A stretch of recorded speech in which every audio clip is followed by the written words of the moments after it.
ফেব্রুয়ারির প্রথমার্ধে আসন্ন নির্বাচনকে কেন্দ্র করে বিএনপি তাদের ২৩৭টি আসনে দলীয় প্রার্থীর নাম ঘোষণার পর থেকেই রাজনৈতিক অঙ্গন সরগরম হয়ে উঠেছে।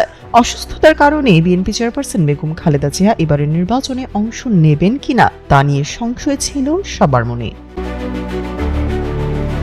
তবে গতকাল সন্ধ্যায় বিএনপির পক্ষ থেকে ঘোষণা আসে এক নয় তিনটি আসন থেকে নির্বাচন করবেন দলের চেয়ারপারসন বেগম খালেদা জিয়া। পাশাপাশি প্রথমবারের মতো বগুড়া ৬ আসনে প্রতিদ্বন্দ্বিতা করবেন দলের ভারপ্রাপ্ত চেয়ারম্যান তারেক রহমান।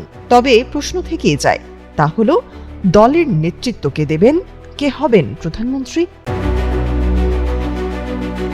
বিএনপি জয়ী হলে প্রধানমন্ত্রী হিসেবে কার হাতে থাকবে দেশের শাসনভার, এমন প্রশ্নে তৈরি হওয়া ধোঁয়াশা নিয়ে আজ এক প্রতিবেদন প্রকাশ করেছে বিবিসি বাংলা। প্রতিবেদন অনুযায়ী বর্তমানে দলের সামগ্রিক কর্মকাণ্ড তারেক রহমানের নির্দেশনায় পরিচালিত হচ্ছে।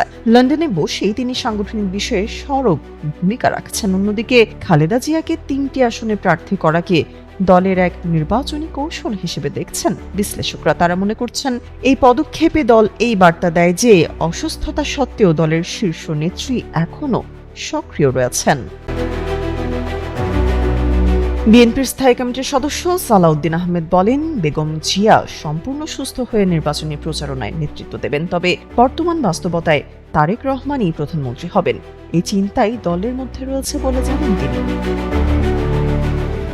তবে রাজনৈতিক বিশ্লেষকরা বলছেন, তারেক রহমানের দেশে ফেরা নিয়ে চলমান অনিশ্চয়তা থাকা এবং বেগম জিয়াকে একাধিক আসনে প্রার্থী করার সিদ্ধান্ত ইঙ্গিত দেয় যে খালেদা জিয়াকে সামনে রেখে দল নির্বাচনী প্রস্তুতিতে এগিয়ে যেতে চাইছে।